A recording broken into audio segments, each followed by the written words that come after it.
అంతరాయతిమిరోపశాంతయే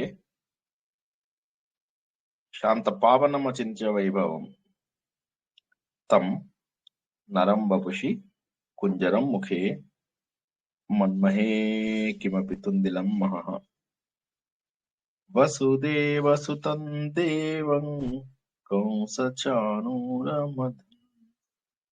దేవకీ పరమానందం కృష్ణం వందే జగద్గురుం శ్రీకృష్ణం వందే జగద్గురుం.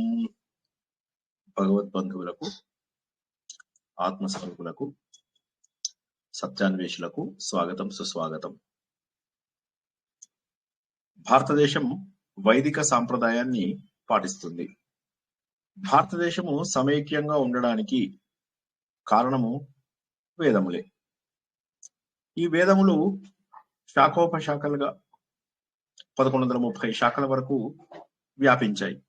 అనేక మంది గురువులు వారి శిష్యులకి గురు శిష్య పరంపర ద్వారా ఈ అమోఘమైనటువంటి జ్ఞానాన్ని అందించారు.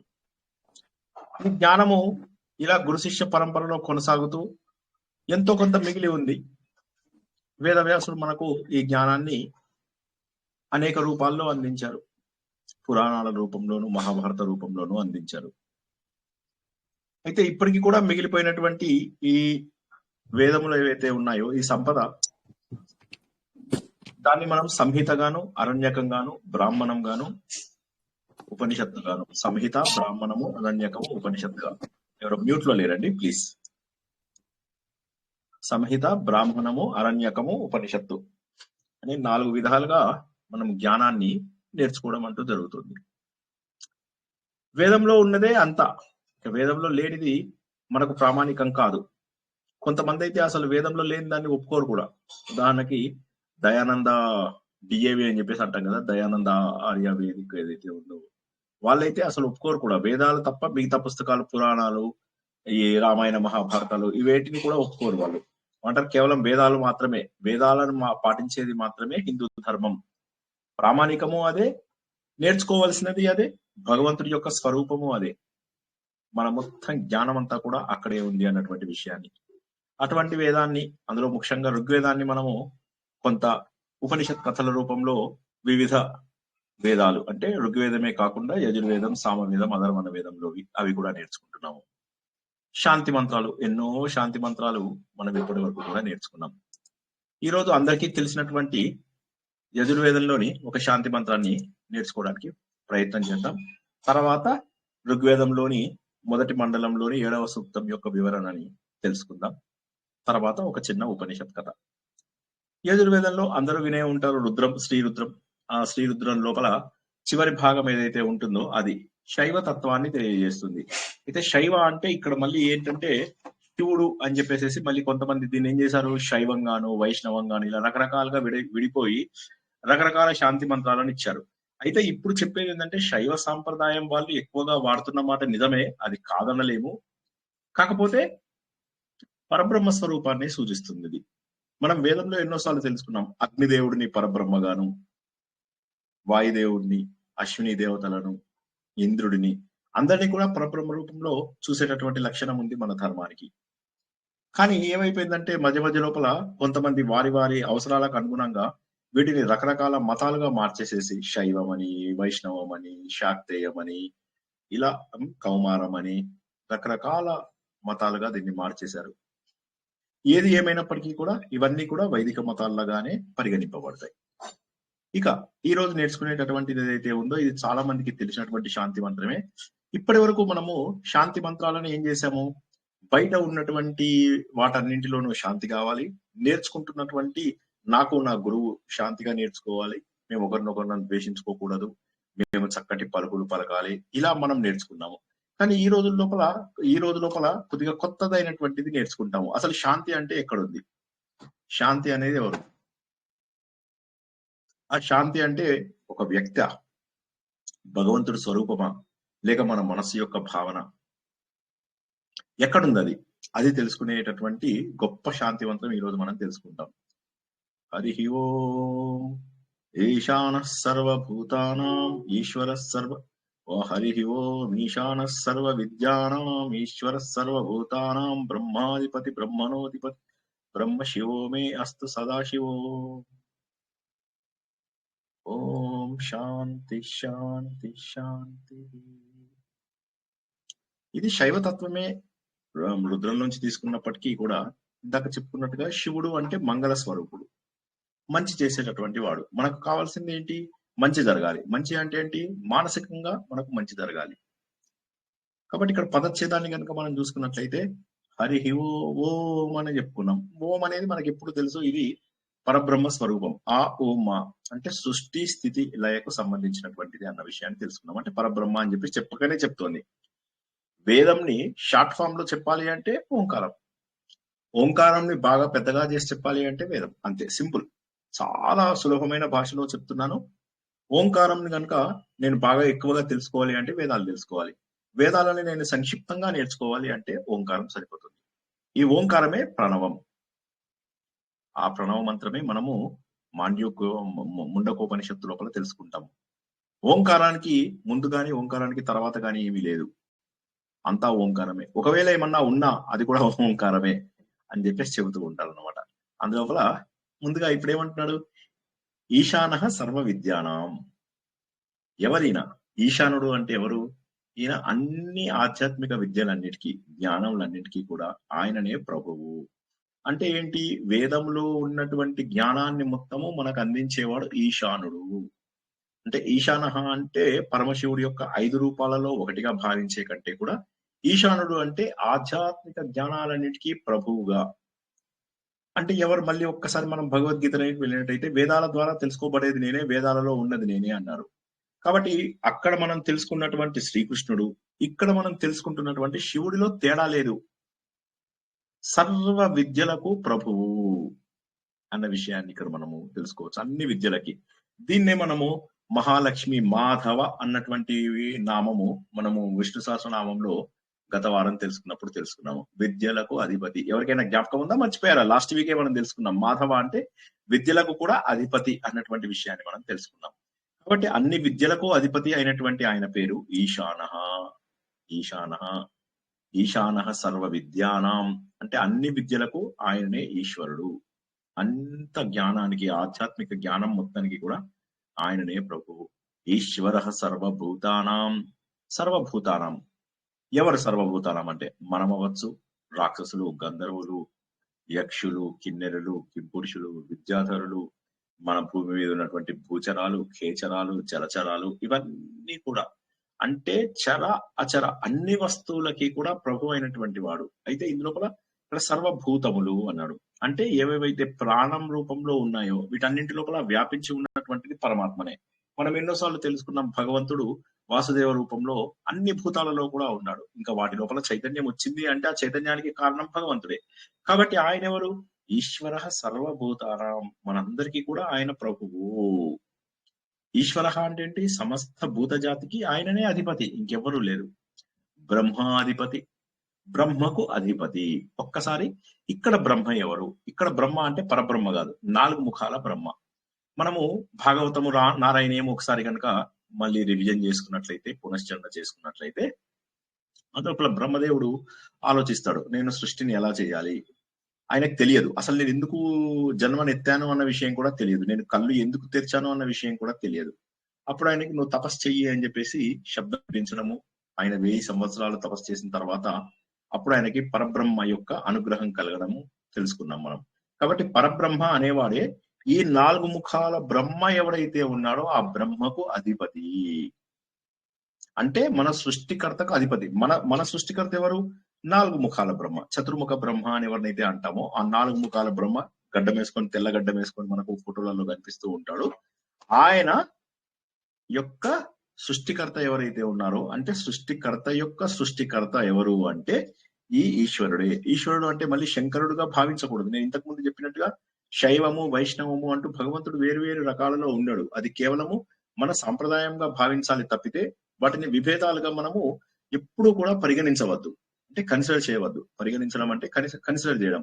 ఇది అది నేను ఈ మతము, నువ్వు ఆ మతము అని చెప్పి కొట్టుకు తావడము, నాకు ఈ దేవుడు అంటేనే ఇష్టం, నాకు ఆ దేవుడు అంటేనే ఇష్టం, నాకు ఈ దేవుడైతే కోరికలు తీర్చాడు, ఆ దేవుడైతే అలా ఉండదు ఎక్కడ. అలా ఎక్కడా ఉండదు. ఉన్నది పరబ్రహ్మ ఒక్కడే.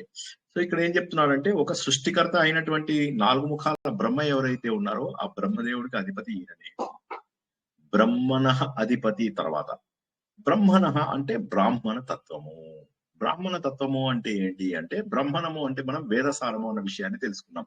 ఇంతకు ముందు కూడా ఏ వ్యక్తి అయినా కూడా బ్రాహ్మణుడు అవ్వవచ్చు అన్నటువంటి సత్యాన్ని తెలుసుకున్నాం. బ్రాహ్మణుడు అంటే మనం ఎప్పుడు ఏమనుకుంటామంటే కులరీత్యా వర్ణరీత్యా వచ్చిన వాడు అని చెప్పేసి అనుకుంటాం. కానీ బ్రాహ్మణము అంటే వేద సారము అనే విషయాన్ని మనం గుర్తుంచుకోవాలి. ఎందుకని మనం ఏమనుకున్నాము ఒక వ్యక్తి పుట్టుకతో శూద్రుడైతే అతడు సంస్కారాలు చేయడం ద్వారా ద్విజుడు అవుతాడు, అంటే 2వ జన్మ ఎత్తిన వాడైతాడు. అతడు వేదాలు తెలుసుకున్నట్టయితే విప్రుడు అవుతాడు. అతడు కనుక వేద సారాన్ని అర్థం చేసుకుంటే, వేదాలు ఊరికే బట్టి కొడతారు, చాలా మంది బట్టి కొట్టేస్తుంటారు, అలా రిపీట్ చేసేస్తూ ఉంటారు. వాళ్ళకి తెలియని కూడా తెలియదు, ఏ వేదం ఎక్కడ చదవాలో కూడా తెలియని వాళ్ళు ఎంతమందో. మా ఇంట్లో తెలుసా వేద మంత్రాలు చదివించాము, వేద బ్రాహ్మణులు ఎంత బాగా చదివారు, ఎందుకు చదివారు అనే విషయం ముందు తెలియాలి. ఏది చదివారు తెలియదు, ఘనాపాటి వచ్చేది చదివారు, విన్నప్పుడు చాలా అద్భుతంగా అనిపిస్తుంది. ఎందుకంటే వేదాల్లో ఉన్నటువంటి ప్రతి మంత్రము కూడా, ప్రతి గద్యము కూడా చాలా చెవులకు ఇంపుగా ఉంటుంది. అది కాక మనం ఇంతకు ముందు చెప్పుకున్నట్టుగా 20 నుంచి 20,000 హెర్ట్జ్ వరకు మనం వినగలిగితే ఇవి 24-25,000 హెర్ట్జ్ వరకు కూడా వెళ్ళగలుగుతాయి. అంటే మనం వినే రేంజ్ కూడా దాటి వెళ్ళిపోతాయి. కాబట్టి వేద మంత్రాలు వింటున్నప్పుడు కూడా ఆనందంగా అనిపించడంతో ఆ శబ్దం వరకు మాత్రమే మనము మన జ్ఞానాన్ని పరిమితం చేసుకున్నాం. ఇక నెక్స్ట్ ఇప్పుడు మనం తెలుసుకున్నది ఏంటంటే అలా కాదు, అందులోపల ఉన్నటువంటి బ్రాహ్మణ తత్వము. బ్రాహ్మణ తత్వము అంటే సారము, వేద సారము. వేద సారము ద్వారా భగవంతుని తెలుసుకోవాలి. భగవంతుని తెలుసుకున్న వాళ్ళు ఎవ్వరూ లేదు. భాగవతం మొత్తం చదివిన తర్వాత కూడా ఏం తెలుసుకున్నాను చివరి లోపల, భగవంతుడు ఎవరో తెలియదు మనకు. భగవంతుడు ఎలా ఉంటాడు, మళ్ళీ వాళ్ళందరూ వెళ్ళడము, ఇదంతా మనం చాలాసార్లు చెప్పుకున్నదే. వాళ్ళందరూ చివరికి వెళ్తారు, వెళ్తే బ్రహ్మదేవుడు అంటాడు నాకు కూడా తెలియదు అంటాడు. సనక సనందన సుజాతలు వీళ్ళందరూ వెళ్తారు కదా. చివరగా అందరూ ఏమంటారంటే లేదు శృతులనే అడుగుదాం. శృతులే వేదాలు, వెళ్ళి వాటిని అడుగుతారు ఎలా ఉంటాడు పరబ్రహ్మ అంటే అప్పుడు అవి వర్ణిస్తాయి అన్నమాట. సో కాబట్టి ఈ బ్రాహ్మణ తత్వం అనేది తెలియని వాళ్ళే చాలా మంది ఉంటారు. భగవంతుడికి సరైన రూపం పెట్టలేరు, భగవంతుడి యొక్క లక్షణాలను చెప్పగలుగుతారు. ఎందుకంటే ఒక వ్యక్తి ఇలా ఉంటాడు అని చెప్తే మనం కాస్త ఒక పెయింటర్ తోని గేయించవచ్చు. మన పోలీస్ స్టేషన్స్ లో వాళ్ళలో ఉంటారు, వాళ్ళు ఇలా చెప్తే అలా ఉన్నాడు, గడ్డం ఎంతుంది, ముక్కు ఎంతుంది, వీటన్నిటి బట్టి కొంత కొలతలు వేయగలుగుతారు. కానీ అలా అప్రమేయుడు భగవంతుడు, అమేయుడు అని చెప్పేసి తెలుసుకున్నాం మనం. ఏ ప్రమాణాలకు రాడు భగవంతుడు, ఏ విధమైనటువంటి కొలతలకు రానటువంటి భగవంతుని ఏ విధంగా మనము గుర్తించగలుగుతాం అంటే కేవలం వేదముల ద్వారానే వేద స్వరూపుడై ఉన్నాడు. కాబట్టి ఈ వేదముల ద్వారా తెలుసుకునే సారంని బ్రహ్మణత్వము అంటారు. ఆ బ్రాహ్మణత్వానికి కూడా ప్రభువు ఆయననే. ఆయనని తెలుసుకోవాలంటే వేదాల ద్వారానే తెలుసుకోవాలి. ఎందుకంటే ఆయనే వేదాలై ఉన్నాడు. వేదాలన్నీ కూడా ఆయనలోంచి ఆవిర్భవించినవే. తర్వాత ఏమన్నాము మనం, బ్రహ్మాధిపతి, బ్రహ్మణోధిపతి, బ్రహ్మాధిపతి అయిపోయింది, బ్రహ్మణోధిపతి అయిపోయింది. బ్రహ్మ శివమే అస్తు సదాశివ. బ్రహ్మ ఆ బ్రహ్మదేవుడు ఎవరైతే పరబ్రహ్మగా నేను ఇప్పుడు భావిస్తున్నానో, ఈ మంత్రం ద్వారా నేను ఎవరినైతే పూజిస్తున్నానో ఆ బ్రహ్మదేవుడు శివేమే అస్తు, నా లోపల ఉండుగాక, నాతోటే ఉండుగాక, నాలోనే ఉండుగాక, నేను మంగళ స్వరూపుడునై అయి ఉండుగాక, నా లోపల ప్రశాంతత వచ్చుగాక, ఆ శుభప్రదమైనటువంటి ఆ మంగళ స్వరూపుడైనటువంటి శివుడు నా లోపల నాకు కనిపించుగాక అనేటటువంటి ఒక గొప్ప తత్వాన్ని, అంటే ఇన్ని రోజుల పాటు ఏంటి మనం నా వాక్కులు ఇదిగా ఉండాలి, నా చెవులు మంచి మాటలు వినాలి, బయట ప్రకృతి బాగుండాలి, అంతరిక్షం బాగుండాలి, ఇవన్నీ కూడా తెలుసుకున్నాం. కానీ ఇక్కడ ఏం తెలుసుకుంటున్నామంటే మన ఆధ్యాత్మిక జ్ఞానం మొత్తానికి మూలాధారుడు అయినటువంటి వాడు ఉపనిషత్తులు, వేదాలు, తత్వజ్ఞానాలు ఇవన్నీ కూడా ఆ శివంనే తెలియజేస్తాయి, ఆ భగవంతునే తెలియజేస్తాయి. అంటే జ్ఞానం అనేది శివ స్వరూపము. శివుడు అంటే ఆ మెడలో పామున్నవని అనుకోకండి, అలా పరబ్రహ్మ స్వరూపం అంతే, అది స్వరూపము అంతే కదండి సార్, పరబ్రహ్మ స్వరూపము. కరెక్ట్. సో ఒకవేళ కనుక అది బయటికి వచ్చింది, మనకు ఒక రూపంలాగా కనిపించింది అంటే అది కేవలం మనము వేసుకున్నటువంటి ఒక పరిధి మాత్రమే. ఆ పరిధిలోంచి మనం ఆ రూపం తీసుకుని ఆ రూపంలో వచ్చినటువంటి భగవంతుడిని ఆ రూపం ద్వారా అలా అలా అలా అలా లోపలికి ప్రవేశించి భగవంతుడి యొక్క అనుభవాన్ని తెలుసుకుంటాము. రూపంతో ప్రారంభమైనటువంటి మన అన్వేషణ రూపం లేనటువంటి స్థితికి చేరుకుంటాము. ఆయన ఈ సర్వ విద్యలకు అధిపతి, సమస్త జీవులకు, అంటే మనం చూసేటటువంటి ప్రతి చైతన్యం ఉన్నటువంటిది కూడా భగవంతుడి యొక్క స్వరూపమే. ఇక్కడ మనము శివుడు అని తెలుసుకున్నాము, భాగవతం లోపల వాసుదేవుడు అని తెలుసుకున్నాం. అంటే దేహాలు వేరైనా చైతన్యం మాత్రం ఒక్కటే. ఇదే మనం భగవద్గీతలో 14వ అధ్యాయంలో కూడా తెలుసుకున్నాం. అందరిలో చైతన్యం కాన్స్టెంట్, చేంజ్ అయిందల్లా కూడా ఈ జడ పదార్థమే చేంజ్ అయింది. అందుకే నీ జీవితం, వాళ్ళ పక్క వాళ్ళ జీవితం, ఇవన్నీ చేంజ్ ఉన్నాయి. చైతన్యం ఒక్కటే, ఎలక్ట్రిసిటీ ఒక్కటే. Devices are different, that's why they are behaving differently. ఎందుకు ఒక్కొక్క డివైజ్ ఒక్కొక్క రకంగా పనిచేస్తుంది అంటే వాటిలో ఉన్నటువంటి మెకానిజం. అదే విధంగా మనలో ఉన్న మెకానిజం ఏంటి? ఆ మెకానిజం మనమే తయారు చేసుకుంటున్నాం. సాత్విక, రాజసిక, తామసిక గుణాలు అనేటటువంటివి మనం తయారు చేసుకుంటున్నాం. కాబట్టి ఈ ప్రపంచంలో నిగూఢంగా ఉన్నటువంటి ప్రతి దానికి కూడా అధిపతి శివుడే, ఆ శివతత్వమే అన్న విషయం. సో బ్రహ్మని సృష్టికర్తగా మనం పరిగణిస్తామా? బ్రహ్మణం అనేటటువంటిది వేదతత్వంగాను, అంటే ఒకడు సృష్టికర్త, ఒకటేమో వేదం యొక్క సారము. ఈ రెండిటికి కూడా అతడే. అంటే ఈ రెండిటి వెనక కూడా ఉన్నటువంటి చైతన్యము, ఒకటేమో మనం సృష్టించాడు, ఇంకోటి సృష్టించిన తర్వాత మనకు వచ్చేటటువంటి జ్ఞానం. బాగా అర్థం చేసుకోండి. ఒకటేమో బ్రహ్మణ. ఈ రెండిటికి అర్థం ఏంటంటే ఒకరేమో మనకు సృష్టికర్తగాను, మరొకరేమో మనకు జ్ఞానం అందించే వ్యక్తిగాను. ఈ రెండింటికి కూడా అధిపతి ఆయనే. అంటే అన్నింటినీ కూడా ఆజ్ఞాపించి తన యొక్క అదుపు లోపల పెట్టుకునేటటువంటిది ఆయన. అటువంటి పరబ్రహ్మ ఎప్పుడు నాతోటే ఉండుగాక. అంటే నా లోపల శుభ్రత, చైతన్యము, శాంతి, ఇవన్నీ కూడా నా లోపల ఉండాలి. సదాశివుడు అంటే ఎల్లప్పుడూ శాశ్వతమైనటువంటి ఆ శివతత్వము. అంటే ఏదైతే ప్రపంచంలో ఒకే ఒక్కటి పర్మనెంట్, ఆ పర్మనెంట్ భగవంతుడు. అతడు నా లోపలే ఉండిపోవాలి. ఆ శాంతి, ఆ జ్ఞానము, ఆ సమతా స్వరూపుడు, ఇవన్నీ కూడా నా అంతరాత్మగా ఉండి తీరవలసిందే. అంటే భగవంతుని జ్ఞాన స్వరూపుడిగా, భూత శ్రేష్ఠుడిగా, భగవంతుని బ్రహ్మస్వరూపుడిగా ఎప్పుడు నా హృదయంలో నిన్ను ఉండు దేవుడా అని చెప్పేసి తెలుసుకుంటూ అలా హృదయంలో ప్రార్థిస్తున్నాము. భగవంతుడా, నేను నిన్ను అధ్యయనం చేస్తున్నాను, చేస్తూ ఆలోచన ద్వారా నేను తెలుసుకోగలుగుతాను, నేను ఉపాసన విధానాల ద్వారా ముందు గుర్తిస్తాను. అంటే ఇప్పుడు ఇది మరి రుద్రం లోపల వాటి లోపల అభిషేకం చేసుకుంటూ చేస్తారు. ఎందుకు అంటే అప్పుడైనా కూడా ఈ తత్వం బోధపడుతుందని. అంటే ఏంటంటే శివుడిని నామం రూపంలో గాని, లింగ రూపంలో గాని, జపం రూపంలో గాని, పూజలో గాని, అర్చనలో గాని. అయితే ఈ సమయంలో ఏంటంటే మనము పూర్తి స్థాయి శరణాగతితో చేయవలసినటువంటి బాధ్యత ఉంది. ఎవరైతే పూర్తి స్థాయి శరణాగతితో ఇవి చేస్తారో వారికి మాత్రమే సరైనటువంటి ఫలితం వచ్చేటటువంటి అవకాశం ఉంది.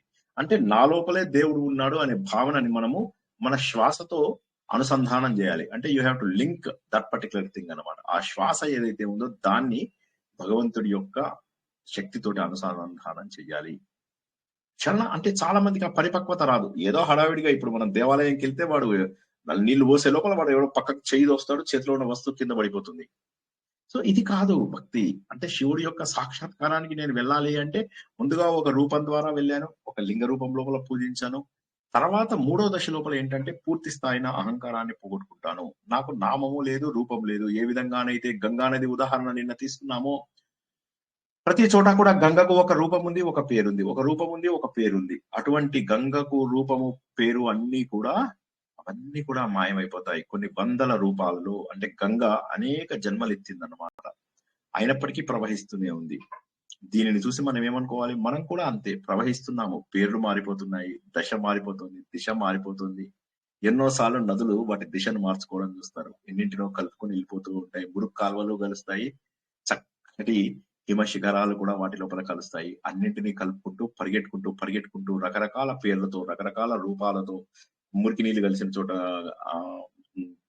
గలీజ్ వాటర్ గాను, మళ్ళీ మంచి నీళ్లు కలిసిన దగ్గర మంచి నీళ్లు గాను, ఆ విధంగా వెళ్తూ రకరకాల రూపాలతో కనిపిస్తున్నటువంటి ఈ నది చివరికి సముద్రంలో కలిసిపోయి నామము, రూపము కోల్పోతుంది. సముద్రంలోకి వెళ్ళిన తర్వాత నదిని బయటికి తీయవయ్యా అని ఎవరన్నా అడిగితే తీయగలరా? తీయలేరు. నామము, రూపం లేనటువంటి స్థితికి వెళ్తారు. అటువంటి మహోన్నతమైనటువంటి శాంతి మంత్రం. ఈ శాంతి మంత్రము గొప్ప విషయం ఏంటంటే, ఈ శాంతి మంత్రంలో మనం ఇప్పటి వరకు ఏంటంటే శాంతిగా ఉండాలి, నా అధ్యయనానికి ఉపయోగపడాలి అని చెప్పి తెలుసుకున్నాం. కానీ ఈ శాంతి మంత్రం అలా తెలుసుకోవాలి. ఈ శాంతి మంత్రంలో ఏం తెలుసుకున్నామంటే నేనే ఆ శివస్వరూపుడని, నా లోపలే ఆ ప్రశాంతత రావాలి, ఇది పర్మనెంట్ రూపము అన్నటువంటి విషయాన్ని తెలుసుకుంటున్నాం అనమాట. అంటే దీనితోటి మనం ధ్యాన రూపం లోపల చేసుకోవచ్చు. శివాయ నమః, శివాయ నమః, శివాయ నమః అనుకోవచ్చు. లింగాష్టకం లాంటిది చదువుకోవచ్చు. శివ సహస్రనామాలు చదువుకోవచ్చు. విష్ణు సహస్రనామాలు చదువుకోవచ్చు. శివోహం శివోహం శివోహం శివోహం అనేటటువంటి ధ్యాన రూపంలో కూడా ఉండవచ్చు. వీటన్నింటికి కూడా ఈ గొప్పదైనటువంటి శాంతి మంత్రము పనిచేస్తుంది. అద్భుతమైనటువంటి శాంతి మంత్రాన్ని ఇది మనము తెలుసుకున్నాము. శ్రీరుద్రం లోపల మనం దీన్ని ఉపయోగిస్తాము అని చెప్పేసి తెలుసుకున్నాము. ఎవరికైనా ఎక్కడైనా ప్రశ్నలు ఉంటే అడగండి ఒకసారి. జై శ్రీరామ్. చాలా బాగుంది సార్. శాంతి మంత్రం అంటే ఇంత మీనింగ్ ఉంటుందని అసలు తెలుసుకోలేను ఇన్ని రోజులు. Thank you sir. జై శ్రీకృష్ణ. ఎవరికి ఏం ప్రశ్నలు లేకపోతే మనము సో నేర్చుకున్నటువంటిది యజుర్వేదంలోని శ్రీరుద్రం లోపల లాస్ట్ కు వచ్చేటటువంటి ఆ శాంతి మంత్రం ద్వారా భగవంతుడు మనలోనే ఉన్నాడు అనేటటువంటి విషయాన్ని మనము తెలుసుకుంటాము.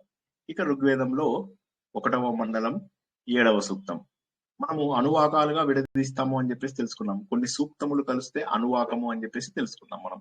అందులోపల ఇవాళతోటి 2వ అనువాకం పూర్తి అవుతుంది. ఓకేనా? అదొకటి గుర్తుంచుకోండి. ఎన్ని అనువాకాలు పూర్తి చేశారు అంటే 2 అనువాకాలు. ఎన్ని సూక్తులు పూర్తి చేశారు అంటే 7 సూక్తులు. ఎన్ని మండలాలు పూర్తి చేశారంటే మొదటి మండలంలోనే ఉన్నాం.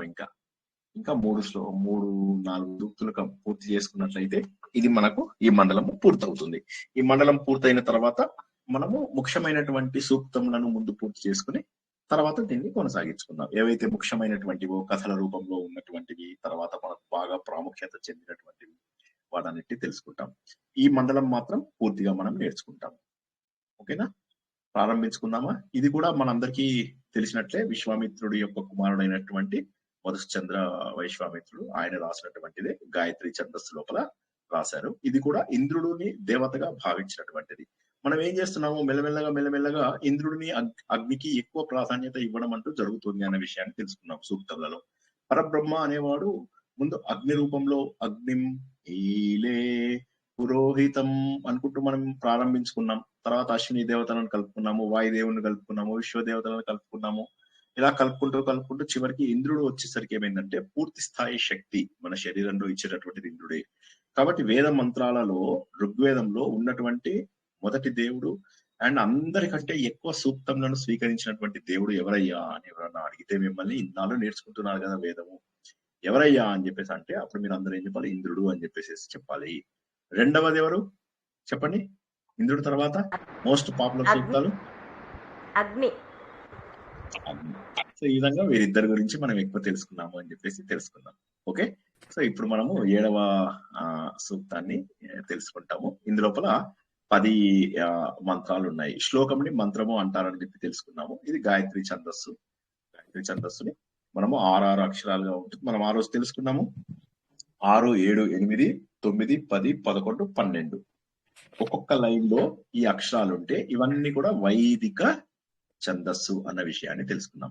ఇప్పటి వరకు మనం తెలుసుకున్న సూక్తాలన్నీ కూడా పైన తెలుసుకున్న సూక్తాలు, ఈ 7 వరకు తెలుసుకున్న సూక్తాలన్నీ కూడా గాయత్రి ఛందస్సులో ఉన్నటువంటివే.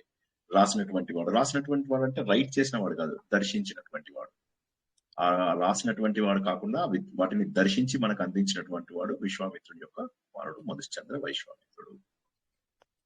హరి ఓం. ఇంద్రమిద్గాధినో బృహదింద్రమర్కేభిరర్కినః ఇంద్రం వానీరనోషత ఇంద్ర ఇద్గర్యోసచ సమిశ్లావచో యుజా ఇంద్రో వజ్రీ హిరణ్యయః ఇంద్రో దీర్ఘాయ చక్షస ఆసూర్యం రోహయద్దివి విగోభిరద్రిమైరయత్ ఇంద్రవాజేషు నోవ సహస్ర ప్రదనేషు చ ఉగ్రాభిరూతిభిః ఇంద్రం వయం మహాధన ఇంద్రమర్ధే హవామహే యుజం మృజేషు వజ్రినం సనో వృషన్నముం చరుం సత్రా చావన్నఫావృధి అస్మభ్యమ ప్రతిష్కుతః తుంజేయ ఉత్తరే సోమా ఇంద్రస్య వజ్రినః అణవిందే అస్య సుష్టుతిం వృషా యూథేవ వంసగః కృష్టీర్యర్త్యోజసా ఈశానో అప్రతిష్కుతః య ఏకశ్చర్షణీనాం వసూనామిరజ్యతి ఇంద్రః పంచక్షితీనాం ఇంద్రం ఓ విశ్వతస్పరి హవామహే జనేభ్య అస్మాకమస్తు కేవల. ఎవరో కాల్చుకు తింటున్నారు ఇవాళ. నాకు ఎందుకు మ్యూట్ లో పెట్టుకోలేదు అనేది అర్థం కావడం లేదు, ఎందుకు డిస్టర్బ్ చేస్తున్నారో తెలియడం లేదు. మ్యూట్ లోనే ఉన్నారు సార్, చెక్ చేస్తే డిస్టర్బెన్స్ వస్తుంది. అందరూ కామ్ గా ఉండండి ప్లీజ్, ఎందుకంటే డిస్టర్బెన్స్ అయిపోయిందంటే ఎక్కడో మనకు ఫ్లో దెబ్బతింటుంది అది. ఓకే, ఎందుకంటే ఇది చాలా గొప్పదైనటువంటి ఋగ్వేదం. ఎన్నో కోట్ల జన్మల అదృష్టం ద్వారా తెలుసుకుంటున్నాం కదా. ఏం తెలుసుకుంటున్నాం ఇందు లోపల? ఇంద్రుడు గురించి ముందుగా ఇంద్రుడు ఆయనని ఫస్ట్ చెప్తున్నారు అనమాట. మొదటి శ్లోకాల లోపల ఏం చెప్తున్నాం మనము? ఇంద్రుడిని పండితులేమో పాటలు పాడుతున్నారు. ఓకే, మహాశబ్దంతో, అంటే రకరకాల కథలు వీటన్నిటితోటి సామగానం చేస్తున్నారు కొంతమంది, గద్యం పాడుతున్నారు కొంతమంది.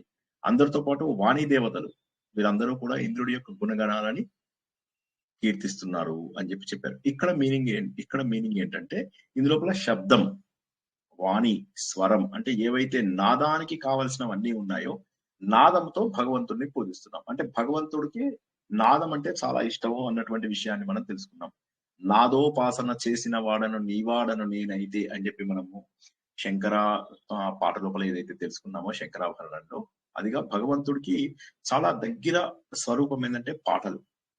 అందుకే భగవంతుడిని సామం లోపల కీర్తిస్తారు, శబ్దం లోపల కీర్తిస్తారు. శబ్దమేమో మనకు ఋగ్వేదం యజుర్వేదం ద్వారా మనకు శబ్దము, వాక్కు ఇవన్నీ కూడా వస్తాయన్నమాట.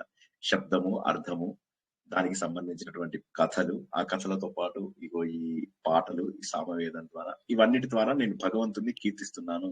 నాదం అనేటటువంటిది భగవంతుడితోని నేను దగ్గర అనుసంధానం అవడం కోసమై చెప్తున్నాను. ఇది నా లోపల ఉన్నటువంటి అంతర్గతంగా ఎక్కడో ఉన్నటువంటి భావాలను ఇది వెలికి తీస్తుంది. నన్ను నేను బయటికి చూసుకోగలను, నా లోపల ఉన్నటువంటి భక్తిని నేను అలా బయటికి తీయగలను. అందుకే మీరు చూసినట్లయితే ఎక్కువ మంది భక్తులు పాటలు పాడే వాళ్ళే ఉంటారు. ఎందుకంటే వాళ్ళ లోపల అంతర్లీనంగా ఉన్నటువంటి భక్తి అలా పాటల రూపంలో బయటికి రావడాన్ని మనం చూస్తూ ఉంటాం.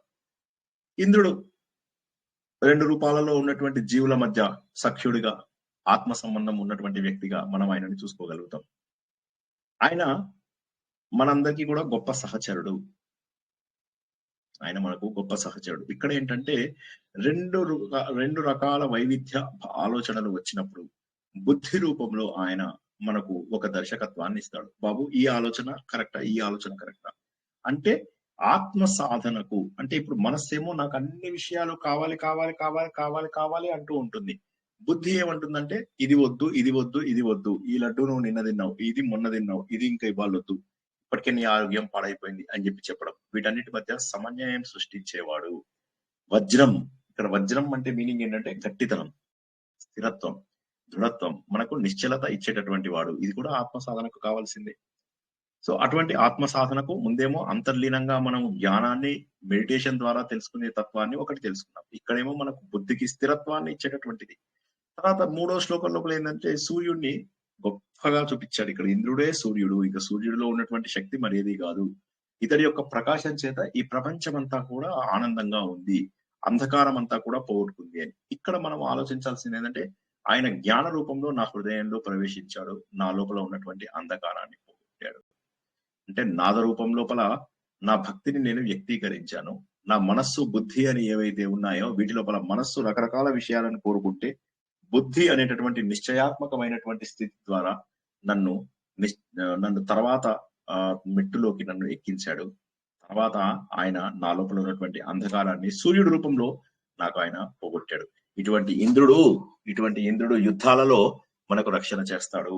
ఇతడు మనకి ఎప్పటి నుంచో రక్షకుడుగా ఉన్నాడు. ఇవాళ గురించి చెప్పడం అవసరం లేదు. అంటే దీని ఉద్దేశం ఏంటంటే శత్రువులు ఎక్కడున్నారు అంటే ఎక్కువగా అంతర్గతంగానే ఉంటారు. బయట శత్రువులు అనేటటువంటిది ఏంటంటే అది కేవలం మన భావన, మనం దాన్ని మర్చిపోవచ్చు కూడా. కానీ అంతర్గతంగా ఉన్నటువంటి శత్రువులు ఎవరైతే ఉంటారో వారు మనం నిరంతరము కూడా బాధ పెడుతూ ఉంటారు.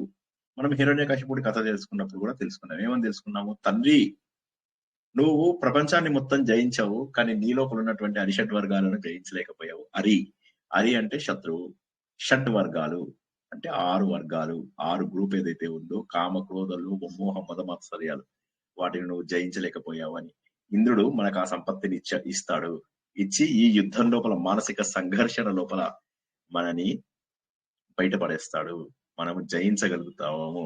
వాడు వృత్రాసురుడు అనేటటువంటి వాణ్ణి అంధకార స్థితి, ఆయన ఏం చేశాడు, నదులు వెళ్లకుండా తన శరీరంతో ఆపేశాడు. వృత్రాసురుడు ఆపేస్తే ఇతను ఆయనని ఖండించాడు, ఆయన చేతులు అవి ఖండించాడు. అంటే శత్రు రూపాన్ని ఈయన దండించేస్తాడు. మన ఆత్మ సాధన లోపల, భగవంతుడి యొక్క శోధన లోపల మనని ముందుకు తీసుకెళ్లాలి అంటే ముందు వృత్రాసురుడు అనేటటువంటి అంధకారాన్ని, అహంకారాన్ని మన లోపల నుంచి పోగొడతాడు. అటువంటి ఇంద్రుడికి నేను మళ్ళీ నమస్కారం చేస్తున్నాను. ఆ బలాన్ని నాకు ఇవ్వు ఇంద్రుడా, ఆ విజయాన్ని నాకు ఇవ్వు, ఎవరో చూపలేనటువంటి ఆ దయని నాకు నువ్వు ఇవ్వు. ఎందుకంటే నీ వజ్రానికి సంబంధించినటువంటి శక్తి ఏదైతే ఉందో అంతకు మించినటువంటి శక్తి గాని, అంతకంటే గొప్ప కీర్తి గాని ఇంకెవరూ పొందలేరు. ఇంతకంటే గొప్ప స్థుతి ఎవరు ఇది చేయలేరు. అంటే ఆయన ఇక్కడ చెప్పేది ఏంటంటే ఆయన పరబ్రహ్మ రూపంలో ఉన్నాడు. భగవంతుడికి ఉండాల్సిన లక్షణాలలో యశస్సు అనేటటువంటిది, త్యాగం అనేటటువంటిది, బలం అనేటటువంటివి ఏవైతే ఉన్నాయో వాటిని ఈ శ్లోకంలో తెలియజేస్తున్నారు అన్నటువంటి విషయాన్ని మనం తెలుసుకోవాలి. అంటే భగవంతుడి యొక్క స్వరూపం, భగవంతుడి యొక్క ఐశ్వర్యాలు ఏవైతే ఉన్నాయో ఆ ఐశ్వర్యం, ఈయన ఎవరు, ఒక వృషభ రూపంలో కనిపిస్తున్నట్ట. వృషభము అనేది ఇక్కడ ఎద్దు అని కాకుండా వృషభము అంటే శక్తివంతమైనటువంటి స్వరూపము, ఎవరు నిరోధించలేరు, అందరికీ కూడా ప్రభు అయినటువంటి వాడు అన్నటువంటి విషయాన్ని ఇక్కడ మనం తెలుసుకుంటున్నాం. అంటే ఏంటంటే తను మనకు కావలసినటువంటి శక్తిని ఇస్తాడు, సాధనకు కావలసినటువంటి శక్తిని ఇవ్వగలడు. భగవంతుడి యొక్క గుణాలు యొక్క సంపద మనకు తెలుసు. ఆ షడ్ ఐశ్వర్యాలు కూడా మనకు అందజేయడం ద్వారా మనము సాధనని చాలా చక్కగా చేసుకెళ్ళబోతాము.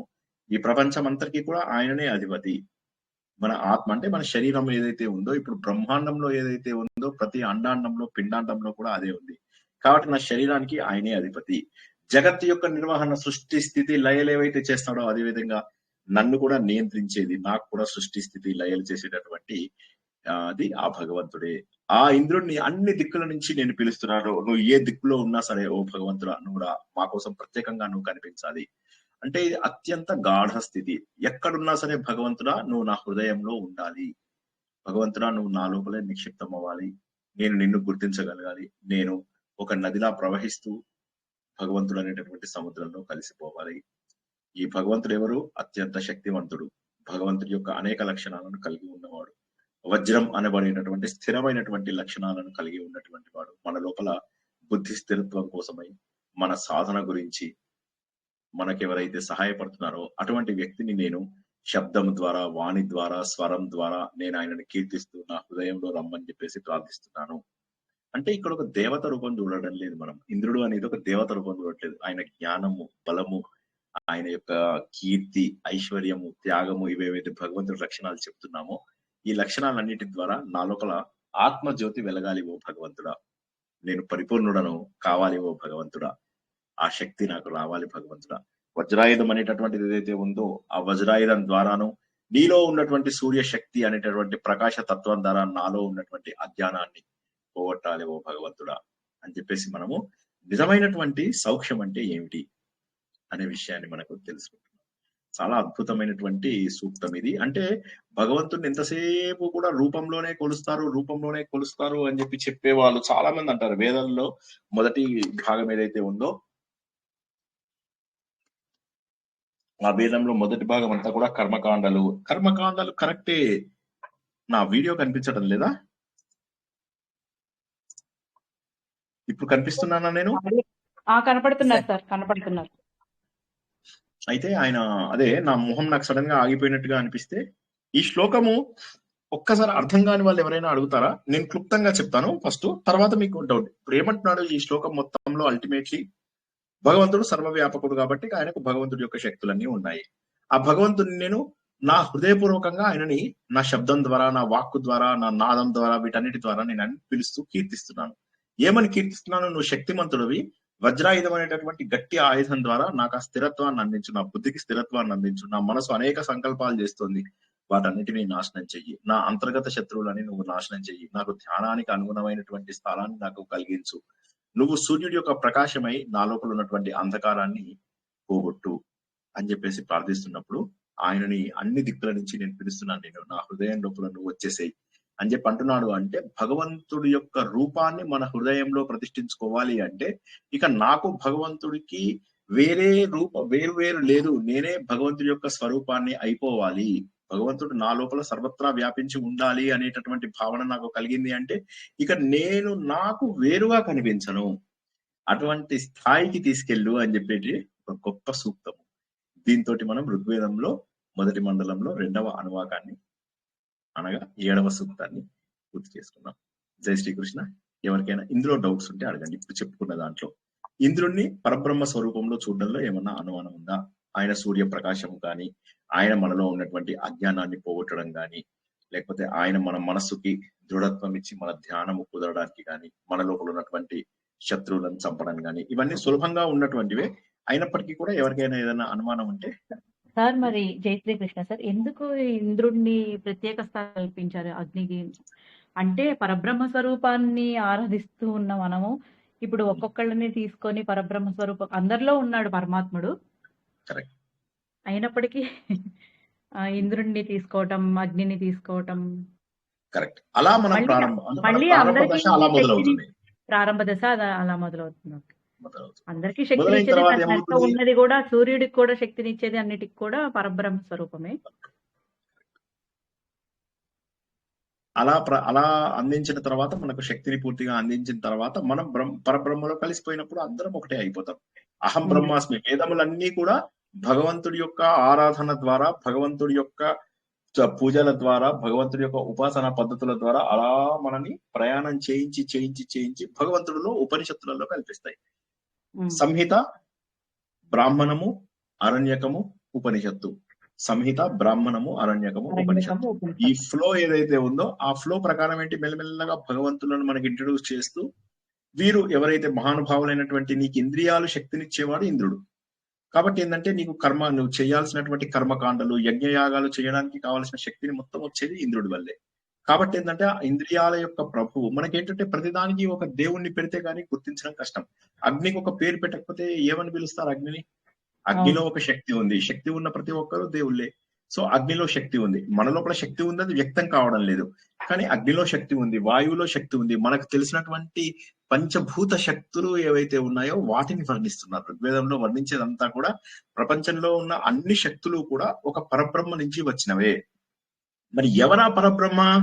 చివరికి 10వ మండలం లోపల సహస్ర శీర్ష పురుష అనుకుంటూ అప్పుడు మనము వీళ్ళందరికీ కూడా కల్పించేది శక్తి ఒక మెయిన్ పరబ్రహ్మ ఒక ఆయన ఉన్నాడు. ఇంద్రియాలు కానీ, ఇప్పుడు మనకు అశ్విని దేవతలు అన్నారు అంటే మనకు ఈ శ్వాస, తర్వాత డాక్టర్స్ అన్నమాట. అశ్విని దేవతలు అంటే దిగ్దేవతలు, సూర్య చంద్రుడు, వరుణుడు, అగ్ని, ఇలాగ రకరకాల దేవతలు అన్నింటికీ కూడా రకరకాల శక్తులను కల్పించేవాడు ఆ పరబ్రహ్మ. ఆయన తనలోంచి సృష్టి చేశాడు అని 10వ మండలం మనల్ని చివరికి తీసుకెళ్తున్నారు అనమాట.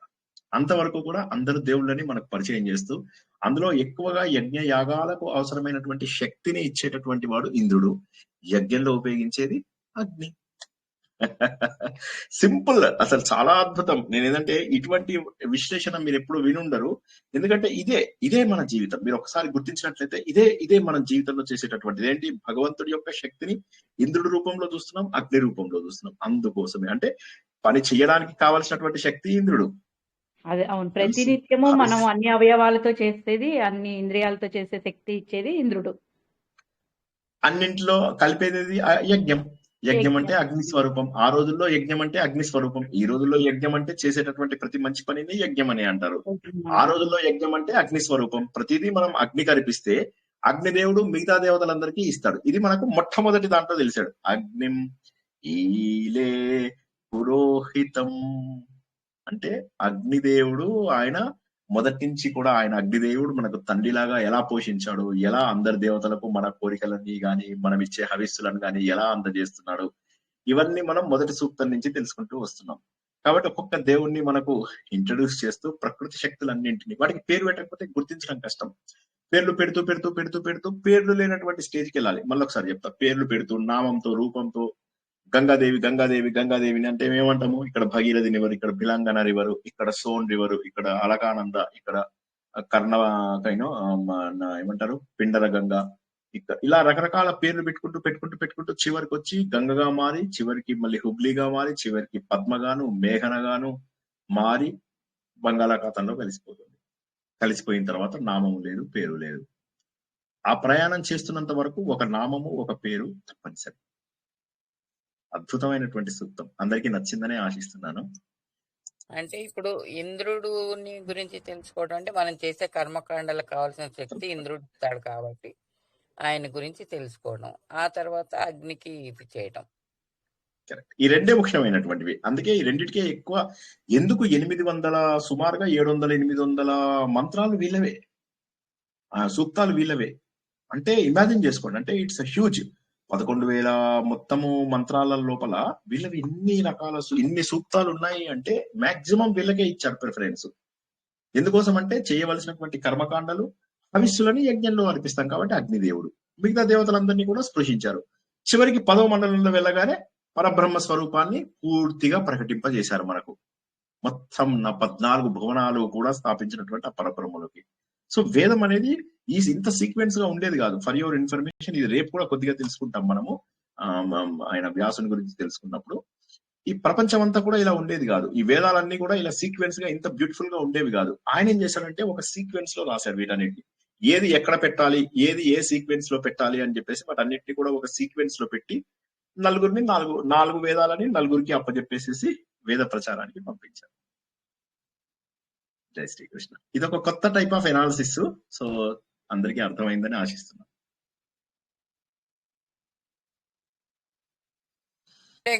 నలుగురిని 4 దిక్కులు పంపించింది వ్యాసుడే కదండి, నలుగురిని 4 దిక్కులు పంపించింది. మనకి సూక్తం రాసిందేమో వ్యాసుడి కొడుకైన. సూక్తం రాసింది కాదు, దర్శించింది. చాలా మంది దర్శించి వేదాలు మనకు అందించారు. ఈ వేదాలలో ఉన్నటువంటి ప్రతి మంత్రము కూడా కొంతమంది దర్శించి మనకు అందించారు. ఆ అందించిన వాటన్నింటినీ కూడా వేదవ్యాసుడు ఏం చేశాడంటే వీటన్నిటి ఒక సీక్వెన్స్ లో పెట్టాడు అంతే. వేదవ్యాసుడు రాయలేదు, వీటిని వ్యాసం చేశాడు. వాటిని వ్యాసం చేయడం అంటే ఏంటి, వాటిపైన సరైనటువంటి ఎస్సే రూపంలో సరైనటువంటి సీక్వెన్స్ లో పెట్టారు ఆయన. ఒకే సీక్వెన్స్ గా పెట్టేసి ఒకవైపు అన్ని ఒక దగ్గర అనుక్రమణిక చేసి ఆ ఇండెక్సింగ్ అంతా చేసి వాటిని సిస్టమేటిక్ గా చేసిన తర్వాత ప్రచారంలోకి పంపించారు. ఏది కూడా ఎవరు రాయలేదు, ఇవన్నీ కూడా ఋషులు దర్శించారు, వారి యొక్క శక్తితోటి దర్శించారు, భగవంతుడి యొక్క జ్ఞానాన్ని దర్శించారు. ఎలా దర్శించారు? గురు శిష్య పరంపరలో వచ్చింది. ఇది రేపు తెలుసుకుంటాం. గురు శిష్య పరంపర మనం ఇంతకుముందు తెలుసుకున్నదే. పరబ్రహ్మ నుంచి వశిష్ఠుడికి, వశిష్ఠుడి నుంచి ఇలా కిందికి వచ్చిందని చెప్పి మనం తెలుసుకున్నాం కదా. భగవంతుడి యొక్క ప్రాణంలోంచి వచ్చినటువంటిది వశిష్ఠుడు. ఆ వశిష్ఠుడిలోంచి ఇక మిగతావన్నీ కూడా శక్తికి, తర్వాత పరాశరుడికి, వేదవ్యాసుడికి, శుక బ్రహ్మకి, శంకరాచార్యుడు, శంకరాచార్య వరకు గోవిందాచార్యుడు మధ్య లోపల, తర్వాత వీళ్ళందరూ అయిన తర్వాత అప్పుడు మళ్ళీ మనకు ఈ జ్ఞానం ఇలా అందింది అన్నమాట. అందడానికి ఇంతమంది కృషి చేశారు ఈ గురు పరంపర, అందుకే గొప్పది. దాని గురించి రేపు మనం తెలుసుకుందాం. జై శ్రీకృష్ణ. చెప్పండి సార్. చెప్పండి సార్. చెప్పండి, ఏం చెప్పాలి? చెప్పాలి కదండి సార్. కథలోకి వెళ్ళిపోదామా? Okay okay. సో వేదంలో ఎక్కువగా మీ అందరికీ నచ్చుతున్నవి కథల వాడ. సరే, కథలోకి వెళ్దాం. ఈ రోజు కథ చాలా గమ్మత్తైనటువంటి కథ అన్నమాట. ఈ ఉపనిషత్ కథ ఏంటంటే ఇది కూడా కృష్ణ యజుర్వేదంలో అన్నమాట. ఇదేంటంటే అరుణిక ఉపనిషత్ అని చెప్పేసి దాంట్లో ఉన్నటువంటిది. యజుర్వేదం అనగానే ఉద్దాలకుడు, ఆయన కుమారుడైనటువంటి శ్వేతకేతు, ఆ శ్వేతకేతునికే అరుణి అని కూడా ఇంకో పేరుందని మనము తెలుసుకున్నాం ఎన్నోసార్లు. వారు ఎలా జ్ఞానోదయం పొందాడు అనేటటువంటిది. ఇది చాలా చిన్న ఉపనిషత్తు. అయితే ఇందులోపల ఏంటంటే మెయిన్ ఈ కథ మనం ఇవాళ ఎంచుకోవడానికి కారణం ఏంటి? కారణం ఏంటంటే ఈ ఉపనిషత్తు కథ ద్వారా మనం గురువు పైన భక్తి, గురువు ఎంత గొప్పవాడు, గురువుని మనం ఎలా చూడాలి అనేటటువంటి విషయాన్ని మనం తెలుసుకుంటాం. ఉద్దాలకుడు ఆయన ఉంటారు, చాలా మందికి ఆయన విద్యాబోధన చేస్తూ ఉండేవాడు. ఆ రోజుల్లో ఆశ్రమ విద్యలు అనేటటువంటివి చాలా ప్రాచుర్యాన్ని చెందాయి అన్నమాట. అలా విద్య చాలా అద్భుతంగా జరుగుతోంది. మంచిగా ఎంతో మంది విద్యార్థులు వచ్చారు. అయితే వచ్చినటువంటి ప్రతి విద్యార్థి అన్ని నేర్చుకుంటాడని ఉండడు. శైలజ గారికి కథలు ఇష్టము, సౌజన్య గారికి ఏమంటారు శాంతి మంత్రం ఇష్టము, ఇంకొకళ్ళకి సూక్తం ఇష్టము. ఇలా రకరకాలుగా ఒక్కొక్కరికి పుర్రెకో బుద్ధి, జిహ్వకో రుచి అంటారు కదా, అలా ఒక్కొక్కరికి ఒక్కొక్క దాంట్లో ఇంట్రెస్ట్ ఉండేదన్నమాట. వారి శ్రద్ధను గుర్తించినటువంటి ఆ మహానుభావుడు ఉద్దాలకుడు ఆయన ఒక్కొక్కరికి ఒక్కొక్క రకమైనటువంటి విద్యను నేర్పిస్తూ ఉండేవాడు. అందరూ అన్ని ముందుకు తీసుకెళ్లడం అనేటటువంటిది అసంభవం. ఆ రోజుల్లో కూడా కొంతమంది మాత్రము అలా అన్ని నేర్చుకునేవారు. ఆ నేర్చుకునే వాళ్ళకి ప్రత్యేకమైనటువంటి శ్రద్ధ అవసరమయ్యేది. ఉదాహరణకు తీసుకున్నట్టయితే మనం అర్జునుడు అన్ని విద్యలు అందరూ నేర్చుకున్నప్పటికీ కూడా అర్జునుడు గురువు గారి పైన ప్రత్యేకమైనటువంటి ఫోకస్ చేయడం మనం నిన్న తెలుసుకున్నాం మహాభారతంలో. ఈ రోజు మన ప్రవచనంలో మీరు చూసినట్లయితే మనం వారం రోజుల్లో తెలుసుకున్నటువంటి దాదాపుగా అన్ని ప్రవచనాల యొక్క అనుసంధానము ఏదో ఒక రూపంలో జరిగింది. అవునా కదా? ఏదో ఒక చోట ప్రతి దాని రిఫరెన్స్ వచ్చింది. విష్ణు సహస్రనామం గురించి చెప్పుకున్నాము, మహాభారతం గురించి చెప్పుకున్నాము, ఛందస్సు గురించి చెప్పుకున్నాము, ప్రతి గీత దాని గురించి గురించి కూడా చెప్పుకున్నాము. గీత గురించి చెప్పుకున్నాము. సో ఈ విధంగా మనం తెలుసుకుంటున్నవన్నీ కూడా ఒకదానితో ఒకటి ముడిపడి ఉన్నవి, అనుసంధానమైనటువంటి ఒక అమోఘమైనటువంటి జ్ఞానం. సో ఈ ఆశ్రమాలలో చక్కటి ఆచార వ్యవహారాలు, మంచిగా ఆలోచన విచారణ చేసేటటువంటిది, తర్వాత చర్చలు ఎలా చేయాలి, తర్కం ఎలా చేయాలి, ఇవన్నీ కూడా గురువు శిష్యులందరికీ కూడా నేర్పిస్తూ ఉంటాడు. అయితే ఏ గురువు కూడా ఈయన నా గొప్ప శిష్యుడు అని చెప్పేసి చెప్పగలిగేవాడు కాదు. అయితే ఇందులోపల చాలా వినయవంతుడు, శ్రద్ధావంతుడు అయినటువంటి వాడు ఈ ఆరుని అన్నమాట. ఇక్కడ చాలా అద్భుతంగా గురుభక్తితో పాటుగా విద్యను కూడా చాలా గొప్పగా నేర్చుకుంటూ ఉంటాడు. గురువు గారికి కూడా ఇతన్ని చూసి చాలా ఆనందం చెందుతూ ఆనందంగా ఉంటాడన్నమాట గురువు గారు. ఒకరోజు ఏమవుతుందంటే ఒక భీకరమైనటువంటి వర్షం పడుతుంది. వర్షం పడగానే గురువు గారు అంటారు, మరి వర్షం అంతా కూడా ఈ ఆశ్రమాలలో ఆ రోజుల్లో ఎలా ఉండేదంటే మీకు కొంత పొలం లాగా ఉండేది. ఆ పొలం కూడా వీళ్ళు వెళ్ళి దున్నేవాళ్ళు. మళ్ళీ కొంత పాడి ఆవులు అవి ఇవి ఉండేవి. వాటిని కూడా శిష్యులే. అంటే వాళ్ళు ఆ రోజుల్లో డబ్బులు ఇవ్వడం అది ఏమి ఉండేది కాదు. గురుదక్షిణ అనేది నీ మొత్తం అయిపోయిన తర్వాత, ఆ రోజుల్లో ఈ రోజుల్లో లాగా అడుక్కు తినే రకాలు ఎవరు ఉండేవాళ్ళు కాదు. ఆ రోజుల్లో ఎలా ఉండేదంటే జ్ఞానం పక్కవాడికి వెళ్ళిపోవాలి. పరశురాముడు ఏం చేశాడు? తన జ్ఞానాన్ని ద్రోణాచార్యుడికి ఇచ్చాడు. డబ్బుందా అంటే లేదు. జ్ఞానం ఉంది తీసుకుంటావా అంటే ఈయన సంకలు గుద్దుకుంటూ ఎస్ ఇవ్వండి జ్ఞానం అని చెప్పేసి తీసుకున్నాడు ద్రోణుడు. ఎందుకని? ఆ జ్ఞానం పైన కొద్ది మందికే శ్రద్ధ ఉంటుంది, అందరికీ కూడా శ్రద్ధ ఉండదు. ఆ శ్రద్ధ ఉన్న వాడికి ఆ జ్ఞానం విలువ ముందు మిగతావన్నీ కూడా దిగదుడిపే. కాబట్టి ఆ జ్ఞానం నేర్చుకోవాలి అనేటటువంటి ఇది ఉన్నవాళ్ళు. మరి వీళ్ళ పోషణ ఎలా జరుగుతుంది? ఏ డబ్బు ద్వారానో వాటి ద్వారా కాదు, పాడి పంటలు, వీటి ద్వారా మాత్రమే వాళ్ళ ప్రతి దినము వాళ్ళకు కావలసినటువంటి వస్తువులన్నీ కూడా దొరికేవి. మళ్ళీ ఆ వంటకు కావాల్సినటువంటి ఈ ఏమంటారు ఈ కర్రలు ఇవన్నీ కూడా వాళ్ళు ఎక్కడెక్కడి నుంచో ఏరుకొచ్చేవాళ్ళు, వాటిని చక్కగా కొట్టేవాళ్ళు, వాటన్నిటితోటి మంట వెలిగించేవాళ్ళు. ఆరణి అని చెప్పేసి నిప్పు ఉంటుంది అనమాట. ఆ నిప్పుని కొట్టి చెక్కుముగిరాళ్ళ లాంటిది అనమాట. దానితో పాటు మంత్రం చదవగానే అందులోంచి అగ్ని వచ్చేసేసి అది మన ఈ ఏమంటారు చెక్క ముక్కలు అవి ఉంటాయి కదా, వాటిని అంటించడము, తద్వారా వంట చేసుకోవడం ఇవన్నీ జరిగేవన్నమాట. ఈ విధంగా వాళ్ళు ఏంటంటే స్వయం సమృద్ధి సాధించారు. అంటే ఇంగ్లీష్ లోపల చెప్పాలంటే సెల్ఫ్ సఫిషియన్సీ.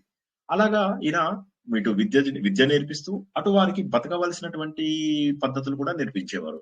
ఆ రోజుల్లో చాలా మంది ఏం చేసేవాళ్ళు అంటే విద్య నేర్చుకున్న వాళ్ళు తర్వాత వాళ్ళకు కూడా విద్య నేర్పిస్తూ ఉండేవాళ్ళు. సో ఈ వీళ్ళు ఆశ్రమంలో మరి వర్షం పడుతుంది. వర్షం పడుతున్నప్పుడు వీళ్ళ పొలం లోపల ఆ వర్షం ఆగిపోయింది, కానీ ఆ నీళ్ళన్నీ కూడా పొంగి పొంగి అన్ని చోట్లకు వస్తున్నాయి. మరి వస్తే పొలం పని ఎలాగా? చాలా పెద్ద పొలం, శిష్యులందరినీ పురమాయిస్తాడు. ఎక్కడిదక్కడ దానికి పొలాల్లోకి ప్రవేశించకుండా మీరు అడ్డుకట్టలు కట్టాలి అని చెప్పేసి అందరికీ చెప్పాడు అనమాట. చెప్పగానే అప్పుడు కొంతమంది సగం కడతారు, కొంతమంది వాళ్ళ దగ్గర ఉన్న మట్టితోటి కొంతవరకు కప్పేస్తారు, కొంతమంది ఏమో ఆ చెట్లని వాటిని వీటిని అడ్డం పెడతారు, కొంతమంది ఏమో బస్తాలని వాటిని వీటిని ఏదో సంథింగ్ ఏదో విధంగా వాళ్ళు చేయాల్సినటువంటి వాళ్ళ ప్రయత్నం ఎంతో కొంత చేసి వదిలేస్తారు.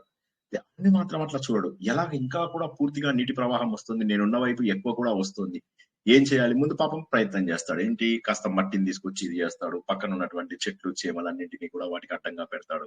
ఇవన్నీ పెట్టిన తర్వాత ఏం చేయాలో తెలియదు, ఇంకా కూడా నీరు వస్తూనే ఉంటాయన్నమాట. వస్తూ ఉంటే అడ్డంగా పడుకుండిపోతాడు. పడుకుండిపోయి ఇక అవి రాకుండా తనే ఒక మూతలాగా మారిపోయి వచ్చిన నీళ్ళన్నింటినీ పక్కకు కొట్టేసేయడము, వాటిని ఇటువైపు రాకుండా చూసుకోవడము, ఇలా చేస్తూ ఉంటాడు అనమాట. మిగతా వాళ్ళందరూ వెళ్ళిపోతారు. మంచిగా ఇక అయిపోయింది, పని అయిపోయింది అని చెప్పేసి వెళ్ళిపోతారు, లోపలికి వెళ్ళిపోతారు. గురువు గారు చూస్తారు, ఏమైంది అందరూ వచ్చారు, శిష్యుడు రాలేదని చెప్పి ఆయన భయపడతాడు. ఎంతసేపటికి ఎక్కడున్నాడో తెలియదు, బయటకు వచ్చేస్తాడు. వచ్చేసి అడుగుతున్నాడు, అరుణి ఎక్కడున్నావు అనుకుంటూ అలా బయటకు వచ్చేస్తాడు అనమాట. ఎక్కడున్నావు అనగానే అప్పుడు చాలా దూరం వెళ్ళిన తర్వాత ఆయనకి వీక్ గొంతు, ఏమంటారు దాన్ని, బలహీనమైనటువంటి గొంతు ఒకటి వినిపిస్తుంది అనమాట. గురువు గారు నేను ఇక్కడ ఉన్నాను, గురువు గారు నేను ఇక్కడ ఉన్నాను అని అక్కడికి వస్తాడు. ఏంటన్నా ఏం చేస్తున్నావు నువ్వు అంటాడు. భగవాన్ నీ ఆజ్ఞ నాకు ముఖ్యం, గురువు యొక్క ఆజ్ఞ నాకు ముఖ్యము, నీ ఆజ్ఞను తప్పకుండా నెరవేర్చాలి, నేను ఏ విధంగా కూడా దీని నుంచి తప్పించుకోలేను.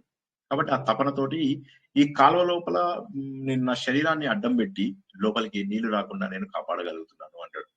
గురువు గారు ఇతని యొక్క తపన చూస్తాడు. పాపం ఇతను నీళ్ళల్లో పూర్తిగా తడిసిపోయి ఉంటాడు, బురద అంతా కూడా ఇతని మీద పడిపోయి ఉంటుంది.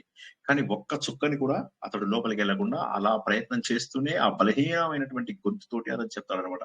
అప్పుడు ఒక్కసారిగా గురువు గారు ఆశీర్వచనం ఇస్తాడు. మహానుభావుడు, ఇలాంటి శిష్యుడు నాకు దొరకడం అనేటటువంటిది ఇంకేమీ లేదు. అరుణే తమం బ్రూహి బ్రహ్మ విద్భవ అంటే నువ్వే ఇంకా ఆ బ్రహ్మగా మారిపో, నీకే ఆ బ్రహ్మ జ్ఞానం ఎప్పటికీ కలుగుగాక అనగానే ఒక్కసారిగా అరుణి తన లోపల మార్పుని గ్రహిస్తూ ఉంటాడు.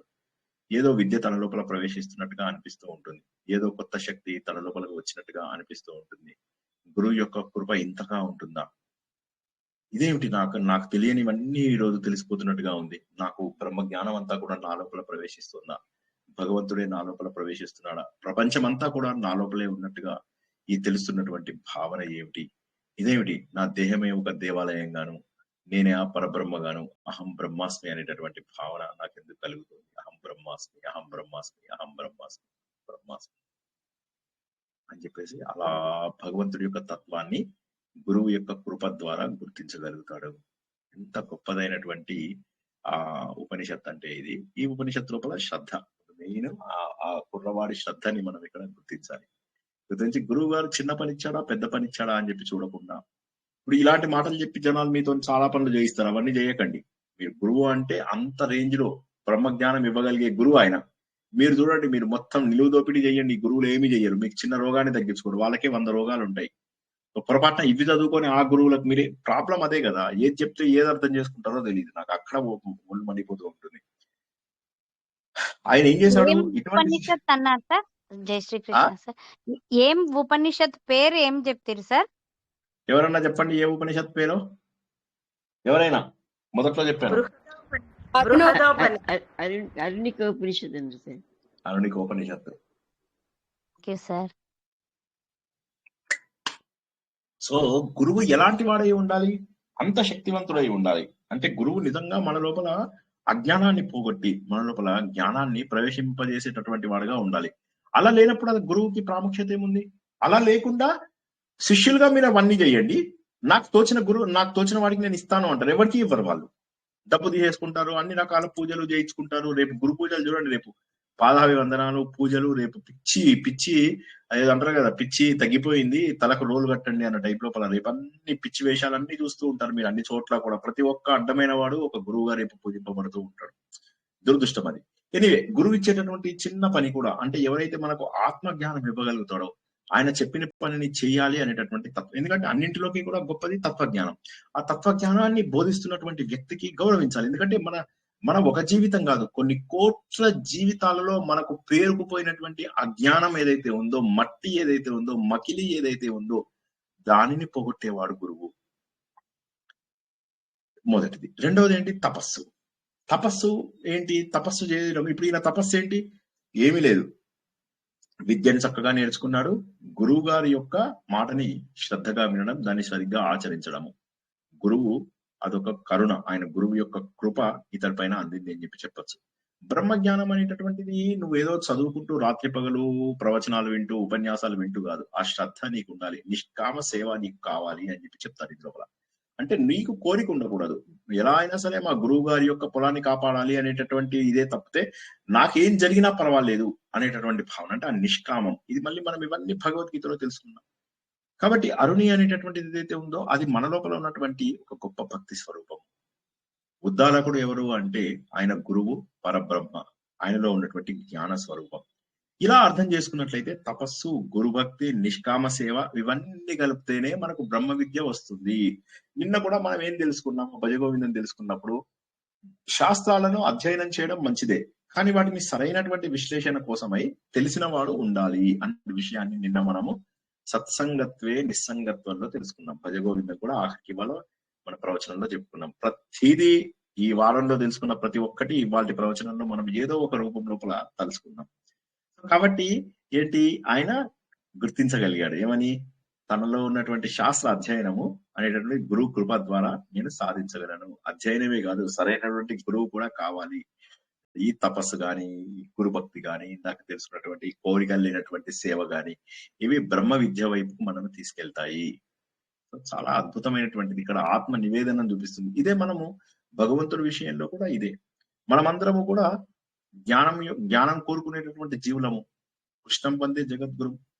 మన లోపల కాంతి, ఆ కాంతే జ్ఞానోదయం, అదే అరుణి. సో అంటే ఏంటి, మనము జీవుడుగా ఉన్న ప్రతి ఒక్కరము మనము అరుణిగా మారాలి. జ్ఞానోదయం ద్వారా ఆ ఉద్దాలకుడు అనేటటువంటి భగవంతుడు ఎవరైతే ఉన్నారో ఆ భగవంతుడు మనం తెలుసుకోగలుగుతాము. ఆ గురువు అందించినటువంటి అది ఉపదేశ వాక్యం కాదు, సింపుల్ గా నువ్వు దేవుడు అయిపో అని చెప్పేసి, త్వం బ్రహ్మవిద్భవ అన్నాడు అంటే నువ్వు బ్రహ్మజ్ఞాని అయిపో అని చెప్పేసి ఆశీర్వాదం ఇచ్చాడు అంటే అది కేవలం భగవంతుడికి మాత్రమే సాధ్యం.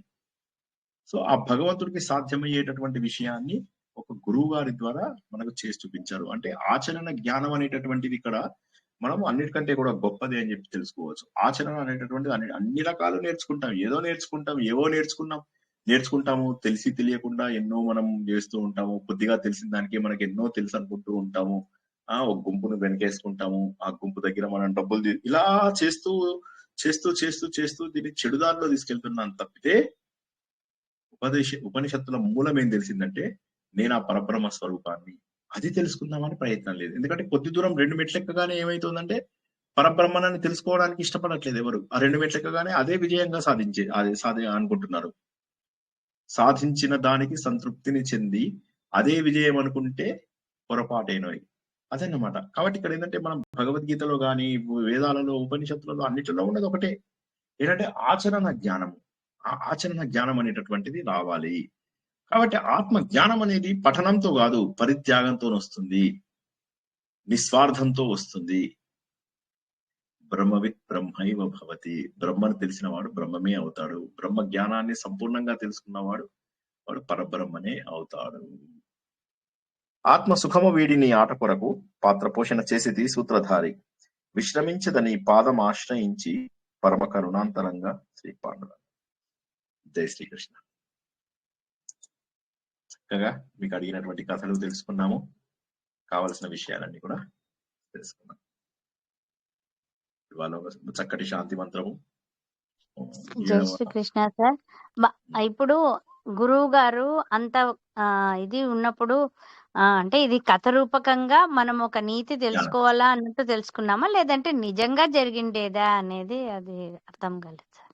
ఇవన్నీ జస్ట్ ఏంటంటే మనకు ఒక కథ రూపంలో చెప్తే సులభంగా అర్థం చేసుకుంటామని. ఒకవేళ జరిగినా మనకు తెలియదు. ఎందుకంటే ఇప్పుడు ఎవరు గ్యారంటీ, ఆ రోజుల్లోకి వెళ్ళి ఎవరు చూసి వచ్చిన వాళ్ళు ఎవరు ఉండరు కదా. వేదంలో ఉన్నదాన్ని ఉన్నట్టుగా గుర్తించడమే, అంతే. ఉన్నది ఉన్నట్టుగా గుర్తించడమే. అంటే ఈ కథ ద్వారా మనకు గురుభక్తి, నిస్వార్థ సేవ, సమర్పణ ఇవన్నీ కూడా మనకు ఉంటే గురువు మనని పరబ్రహ్మ స్వరూపాన్ని చూపించగలడు. గురువు ఒక్కడే మనకు పరబ్రహ్మ స్వరూపాన్ని చూపించగలడు అని. ఇదే ఎందుకు ఎన్నుకున్నాము ఇవాళ మనము అంటే, రేపు గురు పౌర్ణిమ కాబట్టి ఈ కథని మనము ఎన్నుకోవడం జరిగింది. ఇది గురు చరిత్ర బుక్ లో కూడా ఉంది సార్ ఈ కథ. కాకపోతే అక్కడ దౌమ్యుని అనే బ్రహ్మర్షికి 3 శిష్యులు ఉండేవాళ్ళు.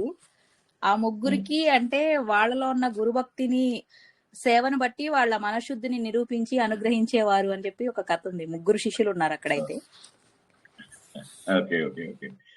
ఓకే అదే అంటే ఏదైనా కూడా మనకు వేదాల నుంచి తీసుకున్నదే. ఇప్పుడు వేదాలు, ఉపనిషత్తులు అనేటటువంటివి ఫస్ట్ మనకు తెలిసినటువంటివి.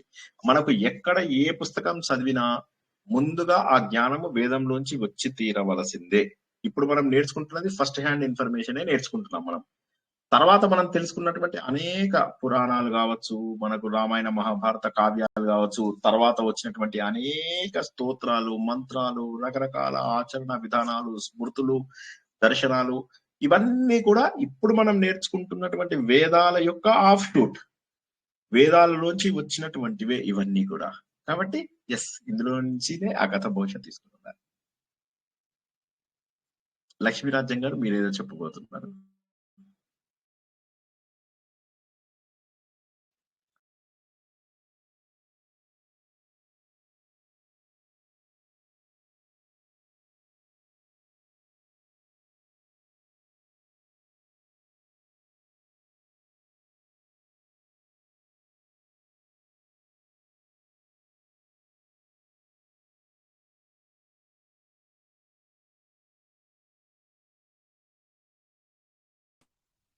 స్టక్ అయిందా వీడియో?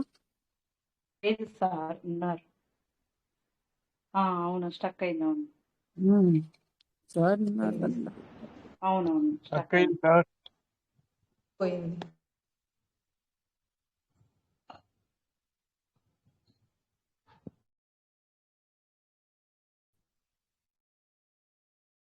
స్టక్ అయిందండి. మీ ఆడియో స్టక్ అయింది సార్.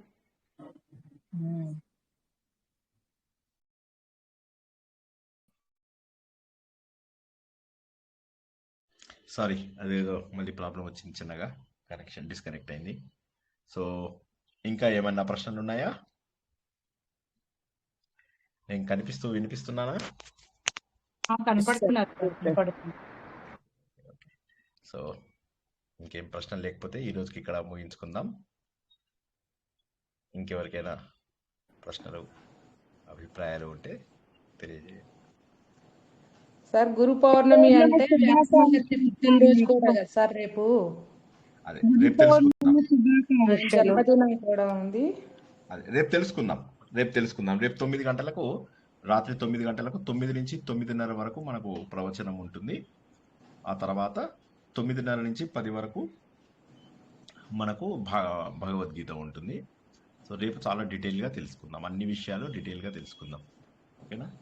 ఇవాళ చెప్పొచ్చు కానీ ఎలాగో రేపు ఉంది కదా, రేపు చక్కగా తెలుసుకుందాం. రేపు గురువులు ఎవరు, ఎక్కడి నుంచి వచ్చింది ఈ సాంప్రదాయము, ఏ యుగాలలో ఎవరెవరు గురువులు, ఇవన్నీ కూడా చక్కగా విపులంగా తెలుసుకుందాం రేపు.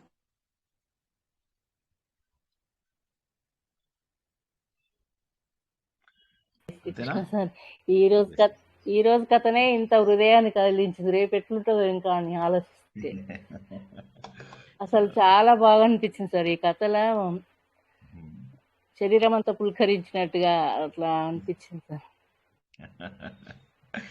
కరెక్ట్. అంటే ఇవన్నీ కూడా ఏంటంటే మనం గుర్తించడం, అంటే ఎంత గొప్పగా మనం గుర్తించగలిగితే మనం అంత గొప్పగా అర్థం చేసుకోగలం. అది ఎంత గొప్పగా మనము వీటి గురించి తెలుసుకుంటే అంత గొప్పగా మనము ఆచరణలో పెట్టగలుగుతాం. ముందు మెయిన్ మొదటిది ఏంటంటే అర్థం కావాలి. అర్థమైన తర్వాత ఆచరణలో పెట్టడం కోసం అని చెప్పేసి ప్రయత్నం చేయాలి. అదే అన్నమాట.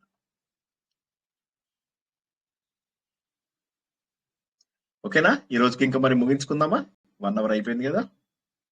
రేపటికి అందరూ మళ్ళీ రేపు రాత్రికి మళ్ళీ మనకు యథావిధిగా 9 గంటలకే మనము 2 ప్రవచనాలు చెప్పుకుంటాం. రేపు 9 నుంచి 9:30 వరకు, 9:30 నుంచి 10 వరకు. కొద్దిగా ఒక 10-15 నిమిషాలు అటు ఇటు అయ్యేలాగా చూడండి. ఎందుకంటే రేపు 2 విషయాలు తెలుసుకుంటాం కాబట్టి, గొప్ప విషయాలు. 2 ప్రవచనాలు ఉంటాయి, మళ్ళీ చెప్తున్నాను. అందరూ కూడా సరిగ్గా టైంకి జాయిన్ అవ్వండి. లేట్ గా జాయిన్ అయితే కొన్ని మిస్ అయిపోతారు, అది ఏం లేదు, అంతకుమించి ఏం లేదు. ఓకేనా? అందరూ కూడా అద్భుతమైనటువంటి వేద జ్ఞానాన్ని తెలుసుకున్నారు. కోట్ల జన్మల అదృష్టం ఉంటే తప్ప వేద జ్ఞానాన్ని తెలుసుకునేటటువంటి అవకాశం దొరకదు. మీ అందరి ద్వారా నాకు వీటన్నిటిని తెలుసుకుని ఎన్నోసార్లు పునశ్చరణ చేసుకునేటటువంటి అవకాశం కలుగుతోంది. మీరంతా కూడా నా గురువులే. అందరికీ కూడా కృతజ్ఞతలు తెలియజేస్తూ ఈరోజు ప్రవచనాన్ని ఇక్కడికి ముగించుకుందాం. జై శ్రీకృష్ణ. మీలా